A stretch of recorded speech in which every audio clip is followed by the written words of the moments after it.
RTM, Rádio Transmundial de Portugal.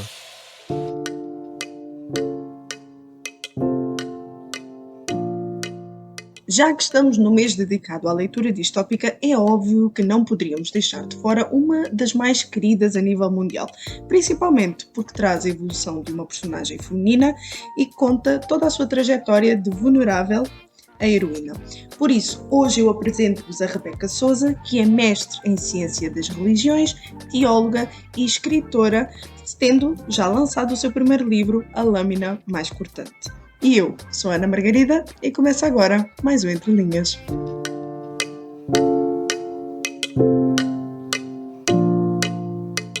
Rebeca, eu gostaria que tu começasses por falar quando é que foi a primeira vez que tu tiveste contacto com esta obra dos Hunger Games, dos Jogos Vorazes, e de que modo é que isso te trouxe fascínio? Ou até, atrevo-me a dizer, como é que isso se calhar te impulsionou a escrever mais?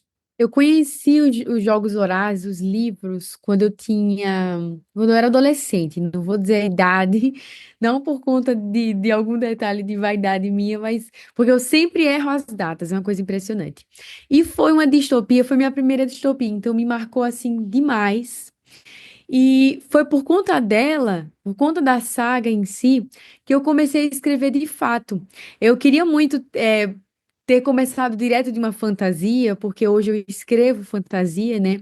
Mas não, foi a distopia, a questão de encontrar em Jogos Vorazes coisas não tão distantes assim da nossa realidade, se é que me entende. E daí houve muito impacto também em acompanhar o crescimento da Katniss, né? Como pessoa, tudo isso foi gerando uma identificação.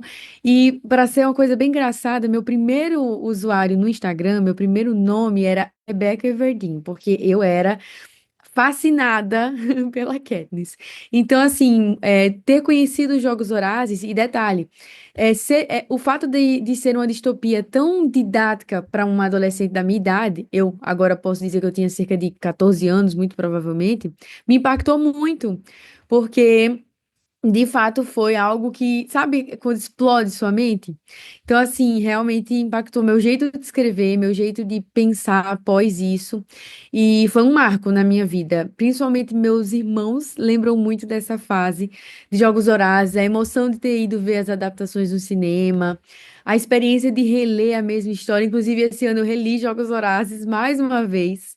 E tudo isso, enfim, trouxe muitas marcas positivas para a minha vida e iniciou assim meu caminho como escritora pela vontade de fazer algo parecido. E eu lembro que minhas primeiras histórias eram distopias, sem pé nem cabeça, tudo bem, porque eu era adolescente, mas super me inspirou, isso é fato. Olha, eu fico muito feliz de ouvir isso. Relembro, sim, dos tempos da Rebecca Everdeen, sim, quando tu começaste de pouquinho a pouquinho a fazer as publicações diárias. Eu lembro que tu, inclusive, te publicavas mais do que uma vez durante o dia, portanto, isto já tem tempo, isto já tem tempo. Bom, mas para eu não dar aqui um ar de stalker, que não sou, vamos passar então ao nosso contexto. Ai. Nesta história, nós estamos diante de um cenário pós-apocalíptico que a autora, a Suzanne Collins, criou, onde existem 12 distritos. Isto aqui foi criado devido a uma revolução, vamos dizer assim, uma revolta, que o presidente Snow, assim chama, que precisava de ser contida. E como tal, estes 12 distritos foram criados, cada um com a sua característica, baseado na função, principalmente na função que desempenhavam, mas com o objetivo de fornecer tudo para o Capitólio. Todos estes distritos são severamente controlados. E há uma frase do presidente Snow que eu traduzi livremente, que é a seguinte: a esperança é a única coisa que é mais forte que o medo. Um pouco de esperança é eficaz. Muita esperança é perigosa. Uma fagulha é o suficiente desde que seja contida. De que modo é que esta frase se encaixa com a temática desenvolvida nesta trama e como é que tu encaras esta frase? Eu acho que essa frase ela poderia ser entendida como uma síntese das sequências do filme um ou do livro um de Jogos Vorazes, porque isso é muito verdade. O presidente Snow ele governava os distritos a partir do medo e junto do medo vinha a violência, é um marco principalmente quando vai avançando a história, por exemplo, em chamas, é muito forte o quesito da violência. E a Katniss, ela vem como um símbolo de esperança, onde foi demais, foi na medida certa, na verdade, para despertar a fagulha e inflamar os distritos. Então, a falta da esperança era uma arma do presidente Snow para conseguir governar os distritos sem que houvesse sucesso, porque o livro dá a entender, a história dá a entender que a Katniss não foi a primeira que se levantou, mas foi a que teve sucesso e trouxe esperança. Então, o sucesso dela na arena, na primeira parte da história, e todo o resto que se desenrola trouxe uma esperança que há muito tempo eles não sentiam. E é exatamente a substância da esperança, a expectativa de vitória, de liberdade, que faz com que eles se livrem das amarras do medo, de fato. O medo era um convidado presente de todas as casas, e eu lembro que no primeiro volume de Jogos Vorazes, eu ficava dando soluções para aquela situação, mas tudo terminava voltando para o medo. Por exemplo, quando havia a grande convocação para o sorteio, eu sempre pensava, eu mais nova, eu digo, meu Deus, porque eles não fogem? Mas não dá, porque os pacificadores iriam atrás. Mas porque eles não fingem que estão doentes? Mas não tem como. A capital ia dar um jeito de ir atrás e ia checar mesmo, e se fosse mentira, iriam acabar morrendo. Então tudo voltava para o medo. E quando a Katniss ela surge, a resposta dos distritos não é somente o medo mais. Existe algo diferente do medo, que é a esperança. E eu acho que isso se aplica na nossa própria vida, né? Muitas vezes aquilo que rompe o ciclo do medo, da ansiedade, é a esperança, e é uma esperança palpável. E é interessantíssimo, por exemplo, você olhar numa perspectiva cristã, por que não? É, e é muito. Essa frase, como eu disse no começo, para mim é um resumo valioso do que a Katniss acaba representando ao decorrer da história. Mesmo com sofrimento, ela ainda segue sendo um emblema assim, de esperança. Eu acho isso fantástico porque a maneira que eu ia te ouvindo, eu estava aqui a pensar no seguinte: será que nós não poderíamos também equiparar o medo a uma grande mentira? Porquê? Eu digo no sentido de não que os medos não sejam reais, porque de facto eles tinham as suas vidas em perigo, mas já que o presidente Snow ele governava com base no medo, então a verdade é que era o que a esperança lhes traria, ou melhor, ao contrário, a esperança é que lhes traria a verdade, ou seja, de viverem numa sociedade realmente justa, com valores e princípios justos. E é curioso porque quando eu estava a ouvir falar, eu estava a pensar assim, eu acho que o presidente Snow é que ficou com medo. Depois, acho que os papéis depois se inverteram. Eu concordo. Eu concordo. Eu vejo que no finalzinho de Jogos Vorazes ele já tá meio, sabe, em chamas mesmo. Até o artifício, né, da edição comemorativa dos Jogos Vorazes, dele ter colocado a Katniss na arena de novo, ele não faria aquilo se ele não tivesse medo. E o antídoto do medo é a esperança. Então a Katniss, ela combatia a própria figura do mal e do medo, né? Que era o presidente Snow. E a gente vê esse balanço, né, durante toda a história. É muito interessante mesmo. De facto é. Olha, particularmente, uma das coisas que me fascina é o facto de ser uma distopia que é muito bem construída em volta de uma personagem feminina que normalmente não se vê isso nas restantes. Ok, nós sabemos que ela não se encontra sozinha, não há como se fazer algo sozinha, isso é verdade.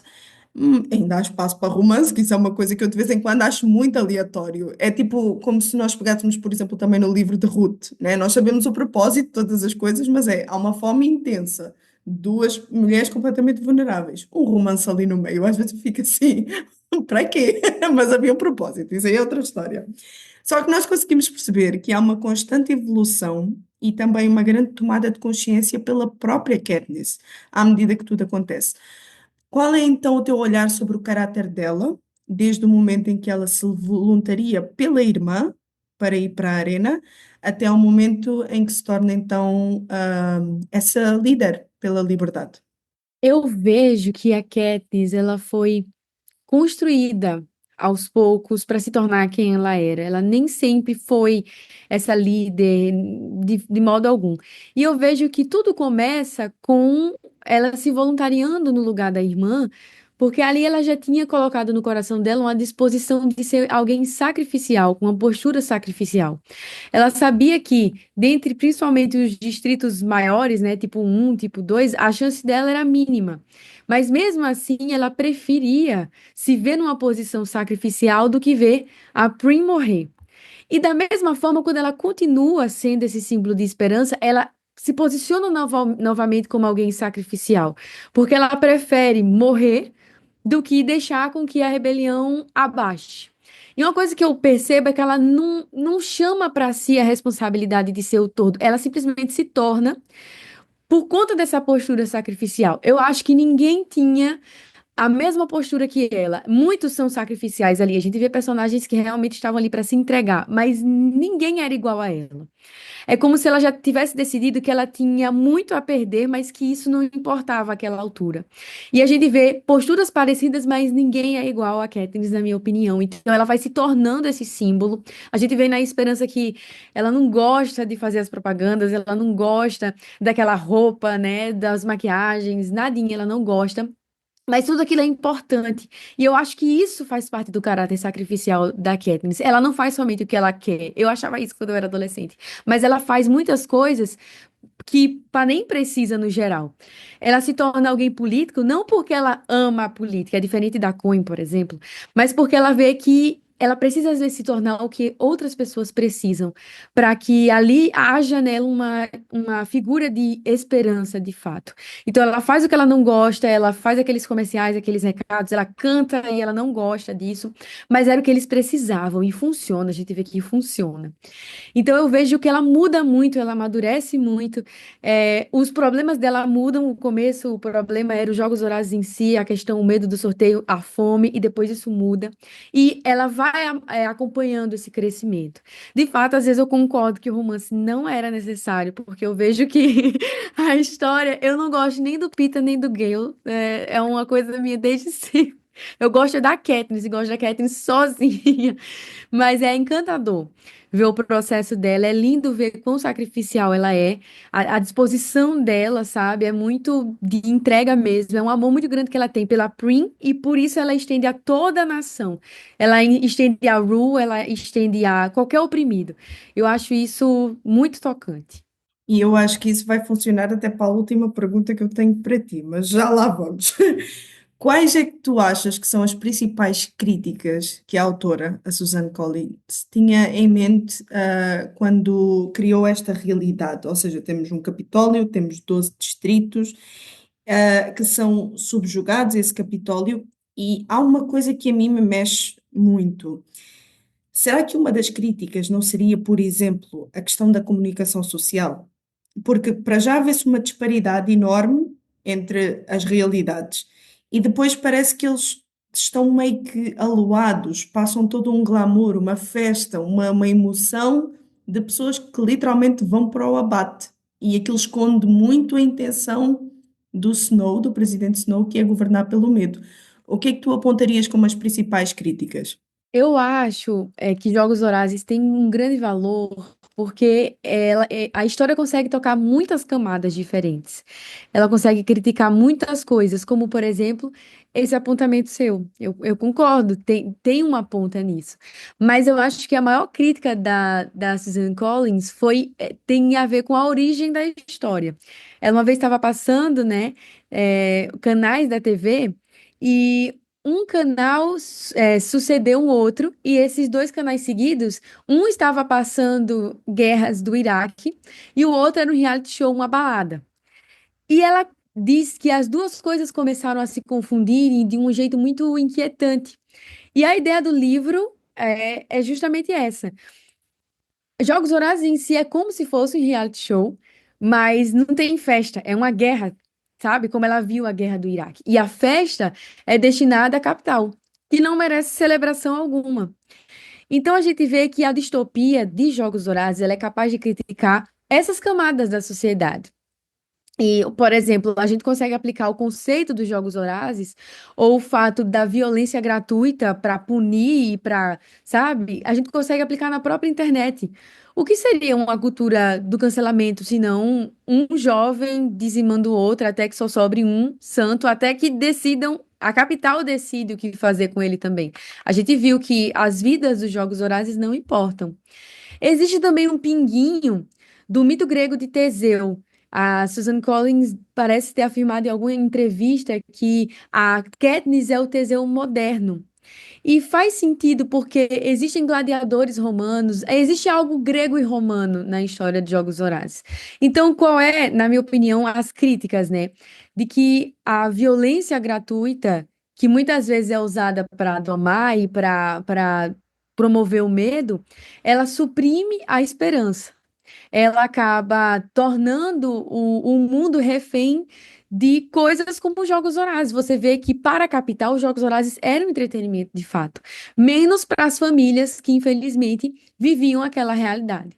Então, são múltiplas as aplicações. Eu acho que ela critica inúmeras coisas, mas dentre elas a criticar o medo como um modo de você subjugar, de você julgar, de você condenar alguém.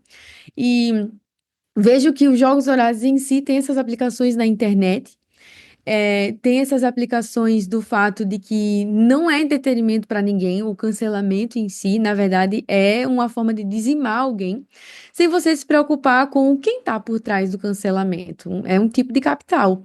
Só basta a gente desvendar qual capital, né? Excelente colocação, eu nunca tinha pensado nisso. E talvez agora a minha próxima pergunta vá parecer um pouquinho repetitiva com o que acabaste de colocar agora.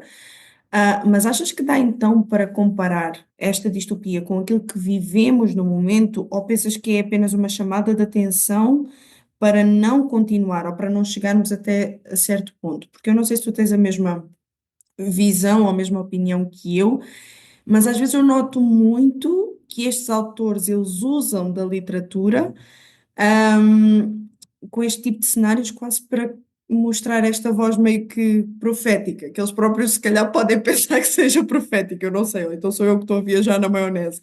Mas é literalmente como se eles quisessem apontar para o facto de que vamos ter cuidado agora, porque senão é assim que vai ficar. Ou será que já não estamos nessa altura?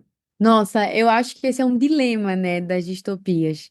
E o que eu acho interessante é que, pelo menos Jogos Vorazes, quando ela diz, né, que se baseia um pouquinho na guerra do Iraque em reality shows, é, a origem dos Jogos Vorazes já existiu, então. Mas eu acho que a distopia dos Jogos Vorazes é um grande aviso do que os humanos são capazes de fazer. E eu acho que as distopias, elas sempre têm essa mensagem de quão longe um ser humano pode ir. Isso não nos distancia em nada, por exemplo, das ações do Hitler. É tão próximo, já aconteceu antes, só não aconteceu igual. Então, eu sempre acho que tem sim um tom profético, um tom de alerta, principalmente, do tipo: olha, isso daqui é o que pode acontecer. E pode mesmo. O mundo já sofreu com tantos absurdos, né? Que não é tão difícil imaginar, infelizmente, um dia acontecer algo semelhante. Então, eu acho que aqui jaz dois valores da distopia, principalmente de Jogos Vorazes. Ela mostra o pior do ser humano, até onde o ser humano pode ir, em uma situação que ainda não aconteceu, mas também demonstra que a esperança, ela triunfa as fronteiras entre ficção e realidade, e que ela ainda existe, mesmo num espaço futurístico como de uma nação feita Panem. Ela atravessa o tempo. E ainda é algo que restou de bom no ser humano. Então, o ser humano pode ir muito longe no sentido da maldade, mas a fagulha da esperança ainda pode resistir, mesmo à frieza do medo, mesmo à frieza do controle total. E eu acho que são duas mensagens paradoxais aí de Jogos Vorazes. E agora eu estava aqui a pensar no seguinte: tu mencionaste que o mundo já viu tanto, só que nunca viu igual. E olhando para os Jogos Vorazes, nós vemos que o objetivo depois daquele grupo que é criado, em que a Katniss ela é usada como figura de marketing. Isto é muito, muito raso de se dizer sobre ela, mas foi o que me veio agora à cabeça. Ela é a porta-voz, ela é a imagem daquela revolução. Só que depois, à medida que a história vai se desenrolando, a própria Katniss dá-se conta que a outra presidente ela iria continuar igual ou pior ainda que o presidente Snow, quando na verdade o objetivo da Katniss era isto precisa acabar. Na verdade, o outro lado queria o quê? Agora é a nossa hora de nos vingar. E enquanto tu estavas a falar nisso, eu estava a pensar, se não fosse aquela paragem de literalmente acabar com os dois, nunca iria terminar. Esta realidade, ainda que Concordo. distópica, iria continuar. Concordo. Infelizmente, são reflexos do nosso próprio mundo caído, né?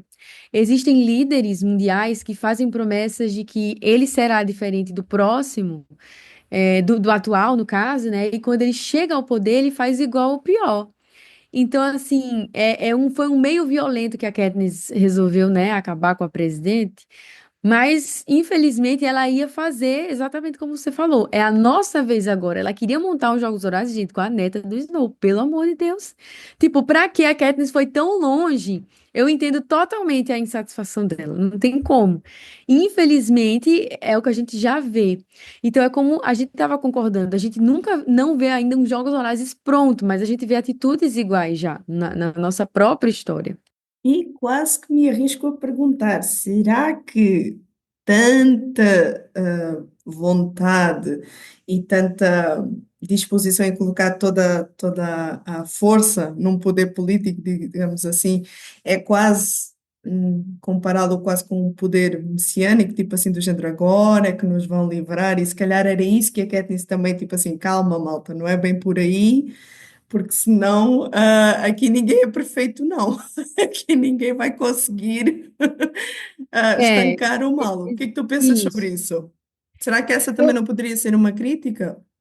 Olha, eu não. Pode ser, mas eu concordo, eu vou dizer minha opinião. Eu vejo que o mundo ele acaba colocando no governo e na educação um poder que só Cristo tem.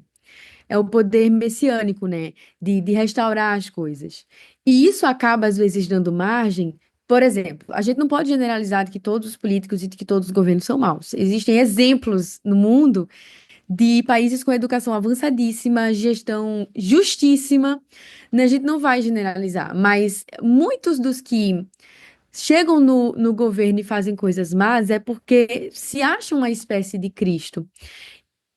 E um Cristo do mal, inclusive, né? Porque a gente sabe que Jesus nunca faria certas coisas. Então, eu vejo que, é, no final das coisas, a esperança última da humanidade segue sendo Jesus. Digamos que nós vivêssemos no mundo de jogos vorazes e tudo mais. A Katniss, ela não livraria o mundo do mal, de forma alguma. O Tolkien tem uma frase muito interessante sobre isso. Ele diz que, apesar de Sauron ter sido derrotado, existem outros agentes do mal. E que ele sabe que o mal se levanta outra vez. Só que haverá um dia que o mal será dizimado, de vez. Mas até lá a gente precisa de figuras de esperança. Então, numa perspectiva cristã, Katniss foi mais uma esperança, que aponta para a esperança última.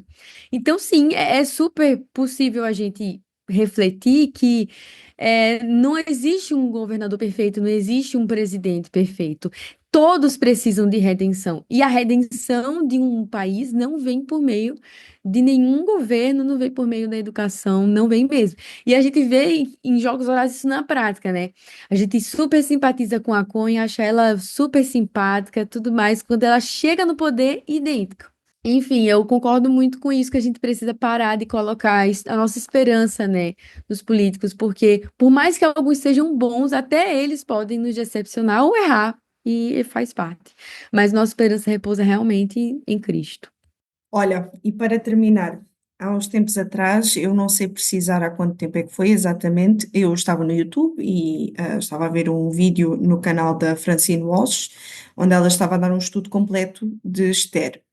E para além de todo o panorama histórico e de fazer a observação e a interpretação dos capítulos, a um dado momento ela comparou o crescimento e a evolução de Esther com a Katniss. E eu achei isso muito bem engraçado, porque ela fez aquilo de uma forma tão bem feita.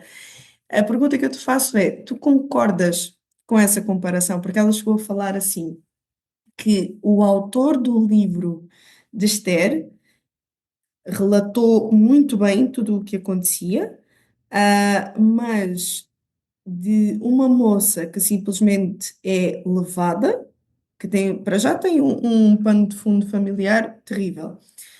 Depois ela é levada então para o palácio, passa aquele ano com os tratamentos e depois vai fazer, né? O rei vai fazer o test drive com ela, que era o que ele fazia com as outras, e as outras nem sequer mais podiam sair do harém. Só que quando ela é escolhida a rainha, parece que ficou naquela posição acomodada, vamos dizer assim. Mas quando o tio dela, ou primo, dependendo das traduções, dá-lhe assim uma chega, ela desperta para a vida e diz assim, não, calma lá, é o meu povo. Eu preciso me posicionar. Tu concordas com esta comparação? Tu achas que houve uma mesma evolução que houve com a Katniss? E que princípios e valores é que tu retiras de ambas mulheres que nós deveríamos adotar para o nosso caráter? Eu acho uma analogia super precisa e valiosa, assim, tem pontos muito semelhantes, como a saída de uma região não muito favorecida é o que eu imagino da realidade de Esther. Eu não imagino que ela seja rica antes disso. E a Katniss nem se fala, né? A gente vê o sofrimento dela. E daí ela vai para o palácio, é muito cuidada. A Katniss, ela pode ter tido um estágio, sim, de se acomodar, porque eu não vejo que ela sempre confiou que ela iria conseguir ganhar, né? Que a proposta, a primeira etapa é ela ganhar, ela nem estava pensando em rebelião nem nada do tipo. Mas eu vejo que o exílio entre aspas, a Babilônia, digamos assim, da Katniss foi a arena, não foi nem aquele estágio assim dos cuidados, né? Porque foi lá que ela percebeu que tinha muita coisa de errado. Então, o que era só antes sobreviver, já começou ali um processozinho de vencer mais para ser a esperança. Então a gente vê, por exemplo, a aliança dela com a Ru, o cuidado dela, tudo aquilo já era uma rebelião, sabe? E quando ela pegou as Amoras, ela desafia de fato a capital, eu vejo uma certa ousadia familiar com Esther. Apesar de que Esther, ela caminha de um jeito diferente, que o contexto é diferente em si. Mas eu vejo que ambas evoluíram, saíram de uma acomodação para um estado de esse é o meu povo, eu preciso fazer alguma coisa e talvez eu possa. Esther estava numa posição realmente mais privilegiada. A Katniss não. A Katniss, ela, eu não sei como o Snow não assassinou ela. E sei, porque ela já era muito famosa e, enfim, ia ser muito perigoso ele, sabe? Mas assim, eu vejo que aquele não era o lar dela. Ela não conhecia as pessoas de fato que ela estava salvando, assim como Esther não conhecia todos os judeus, mas ainda assim era o povo dela. E ela foi e salvou. Então eu vejo um paralelo realmente oportuno, um crescimento das duas muito grande, um posicionamento de Esté, porque não é fácil ir até o rei sem ter sido chamada de fato. E assim como a própria Katniss precisou mais de uma vez se submeter a situações que ela poderia ter simplesmente levado um tiro, acabou a história ali, como aconteceu, né, na Esperança. Então eu vejo sim que é uma comparação super oportuna e dos traços do caráter das duas, eu vejo que o que a gente mais pode salvar para nós é a coragem que vem da esperança de ter alguém que cuida de nós, alguém maior. Porque a Estela servia a um Deus que a esperança que ela depositava nesse Deus era maior do que o medo que ela tinha de se posicionar. E a Katniss poderia super ser crente, porque não é fácil alguém da idade dela desafiar o presidente Snow, que inclusive é um dos meus personagens favoritos da ficção, que ele é mega bem construído e é um doido, vamos lá, mas um tirano. Mas ele é um vilão. E tanto, gente, eu tremia na base quando ele aparecia no livro. E a Katniss foi muito corajosa. Ela não recuava. E eu vejo aí uma postura parecida, que é a coragem de quem sabe que é cuidada por alguém maior. No caso de Esther, e aí a Katniss poderia muito bem ser crente. O Entre Linhas contou com a participação especial de Rebeca Souza e com a apresentação de Ana Margarida. Realização RTM Portugal. RTM. Conhece todos os nossos programas em rtmportugal.org. Uma produção da Rádio Transmundial de Portugal.